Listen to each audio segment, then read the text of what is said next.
مرحبا.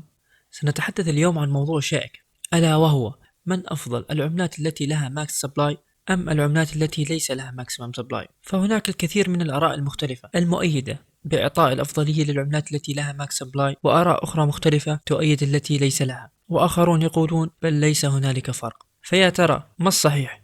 إذا نظرنا إلى العملات الرقمية والأرباح التي حققتها العملات التي تمتلك ماكس والتي لا تمتلك، سنشاهد بأن هنالك أرباح كبيرة تصل إلى مئات أو آلاف الأضعاف من رأس المال. فبالتالي عندما ننظر إلى هذه الأرقام بأن كلا النوعين من السبلاي يحقق أرباح فلكية، فبكل بساطة نستنتج من ذلك بأن ليس هنالك قاعدة عامة تقول بأن العملات التي لها ماكس أفضل أو العكس. فإذا فكرنا بشكل سطحي بأن هذه المقولات خاطئة التي تقول بأن هذا أفضل من هذا، ولكن في هذا الدرس سنقوم بشرح بشكل علمي لبعض الأسس والقواعد التي بدورها ستقودنا إلى الإجابة الصحيحة. سأقوم بالشرح من خلال الأمثلة لأنها أفضل وسيلة لإيصال الفكرة. لنفرض أن لدينا رمزان من الحوكمة أو عملتان رقميتان، وكلاهما يمتلكان الآن circulating supply 100 مليون 100 مليون، وعلى فرضا بأنه تم الانتهاء من توزيع التوكن إلى الفاوندر والأدفايزر وما إلى ذلك من هذه الأمور، والآن أغلب الزيادة في السبلاي سببها الأرباح التي يتم إعطاؤها للفاليديتور وللستيكينج. فإذا لكل بروتوكول أو تشين معينة نظام اقتصادي خاص بها، علما ان العملة الاولى لديها ماكسيمم سبلاي والعملة الثانية ليس لديها ماكسيمم سبلاي، فقمنا بالاستثمار بهذه العملة، وبعد 4 سنوات نظرنا الى السبلاي، واذ بالعملة التي تمتلك ماكسيمم سبلاي تضخمت حتى وصلت الى 800 مليون عملة، اما العملة التي ليس لديها ماكسيمم سبلاي فوصلت الى 120 مليون. واطرح مثال على هذه العملة هي الايثريوم، اما العملة التي في الاعلى فهي ONT Ontology، مع اختلاف فكرة المشروع والفترة الزمنية. فبالتالي العملات التي ليس لها ماكسيمم سبلاي هذا لا يعني بأن السبلاي سيزداد بشكل لا نهائي، لا، بل يعني هذا بأن السبلاي هو فليكسبل أي مرن. في بعض الأحيان ستكون معدلات الطباعة أعلى من الحرق، وفي حالات أخرى ستكون متساوية، وحالات أخرى سيكون الحرق أكثر من الطباعة، فسيصبح النظام الاقتصادي انكماشي. طبعا هنا نحن نتحدث فقط عن السبلاي وأهملنا السعر، نتحدث فقط عن الزيادة في السبلاي. وأريد أن أقوم بإيصالك إلى فكرة بأن العملات التي ليس لها ماكسيمم سبلاي لا يعني هذا بأنها ستصل إلى أرقام لا نهائية، فبالتالي لا يصح أن نقول بأن العملات التي لها ماكسيمم سبلاي هي أفضل من العملات التي ليس لها. أنا أتحدث عن الزيادة في السبلاي، وهناك الكثير عن العملات التي ليس لها ماكسيمم سبلاي وحققت أرباح تجاوزت 100 ضعف من رأس المال بل والآلاف. يمكنك النظر والبحث والتأكد بنفسك. فالسبلاي التضخمي لا يعني الزيادة بشكل لا نهائي. فمثلا عملة INJ تستخدم كوزموس SDK، وجميع المشاريع التي تستخدم كوزموس SDK فهو سبلاي تضخمي بطبيعته، ولكن لا يعني الزيادة اللانهائية. فبالتالي هل يصح أن نقول بأن العملات التي لها ماكسيمم سبلاي أفضل من العملات التي ليس لها؟ الجواب بكل تأكيد لا. فإذا السؤال الذي يطرح نفسه الآن، هل العملات التي ليس لها ماكسيمم سبلاي هل هي أفضل من العملات التي لها ماكسيمم سبلاي؟ سنجيب عن هذا السؤال من خلال مثال آخر. سنطرح نفس المثال ونفس الأرقام، ولكن سنعكس الزيادة، أي بأن العملة التي لها circulating supply بعد 4 سنوات مثلا ارتفعت حتى وصلت إلى 120، أما الأخرى وصلت إلى 800.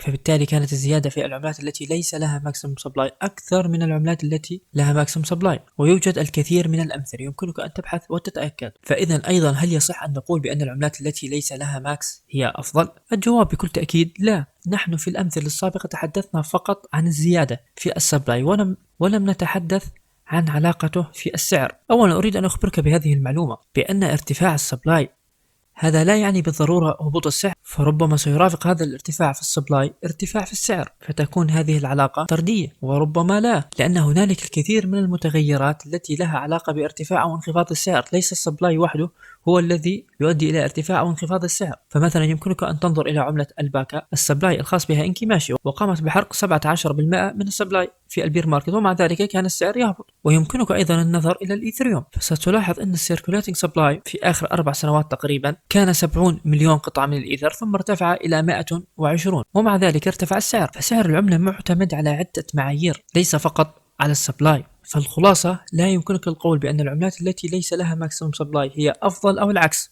لأن ذلك يعتمد على النظام الاقتصادي للعملة وقوة المشروع والنمو، وهل هنالك استخدام وطلب على هذا المشروع بالتالي معاملات أكثر أم لا. فموضوع السبلاي يجب أن لا يأخذ أكبر من حجمه عندما تقوم بالاستثمار في العملة، بل الأمر الوحيد الذي يجب أن تتأكد منه بأن النظام الاقتصادي للعملة هو نظام قوي وتم تدقيقه. فالأمر الذي يعتمد على نجاح العملة هو قوة الفريق وفكرة المشروع وقوة النظام الاقتصادي الخاص بها. فالأمر ليس بتلك البساطة مثلا عندما تنظر إلى الأبتوس وتقول بأنها بعد عدة سنوات سيصبح السبلاي كذا، فبالتالي تقوم بإخراج الآلة الحاسبة الخاصة بك وإجراء بعض المعادلات تقول لي التضخم 15%، فكذا بعد 4 سنوات سيصبح السعر كذا، فبالتالي ستهبط العملة. هذا كلام خاطئ، لأنه ليس هكذا تجري الأمور. هنالك الكثير من المتغيرات التي تؤثر على السبلاي. سأترك مقالة تشرح أمور تفصيلية عن التوكونومكس وآلية التعامل معه وآلية توزيعه وما إلى ذلك من هذه الأمور. وأنا سأقوم بنقل لك نصيحة من أحد خبراء السايبر سيكوريتي، وهو شخصية رائدة في هذا المجال، يقول لك النظام الاقتصادي للعملات الرقمية معقد جدا. فالأمر ليس بالبساطة التي تتخيلها. عندما يقوم فريق بتطوير بروتوكول معين أو تشين، يقوم باستشارة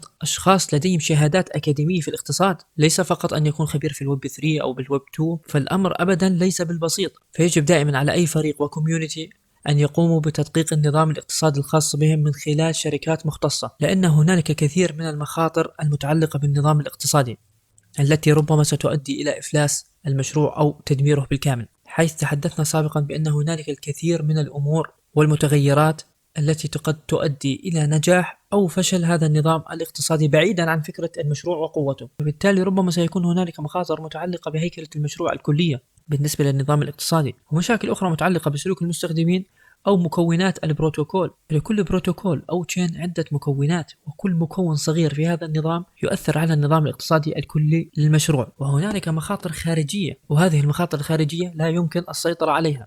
وأفضل مثال على هذه الحالة هي عملة لونا، حيث كان هنالك ربط بين النظام الاقتصادي للونا مع مؤثر خارجي ألا وهو الستيبل كوين الخاص بها، مما أدى إلى انهيار في المشروع. فبالتالي دائما يجب على أي تيم أو كوميونيتي أن يقوم بالتدقيق النظام الإيكو سيستم الخاص به.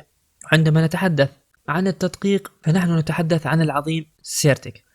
فأنصح جميع المستثمرين بعدم الاستثمار بأي مشروع لم يقم بعمليات التدقيق أو لم يقم بالاستثمار لدى شركة سيرتك لكي تقوم بالتدقيق بشكل دوري على جميع البرودكت والمنتجات والتطويرات التي قد ترافق المشروع. ونحن في شنتو تشين نفتخر ككوميونيتي بأننا قمنا بعمل استثمار لدى شركة سيرتك لكي تقوم بتدقيق جميع الأكواد البرمجية وجميع الدابس التابعة لشنتو تشين. فيجب على جميع مطورين العملات الرقمية تدقيق نظام الإيكو سيستم الخاص به. وهكذا نكون قد انتهينا ووصلنا إلى خاتمة هذا المقطع، ونقول لك بأنه ليس هنالك فرق بين العملات التي ليس لديها ماكسيمم سبلاي وبين العملات التي لديها ماكسيمم سبلاي، وإنما الأمر المهم هو فقط نظام الإيكو سيستم وقوته. ويجب على جميع المطورين التدقيق لدى شركات مختصة، أو ربما سيحصل معهم كما حصل مع لونا. ونختم هذا المقطع بجملة: المعنى الوحيد للامركزية يحدده فقط الكود البرمجي. وإلى اللقاء.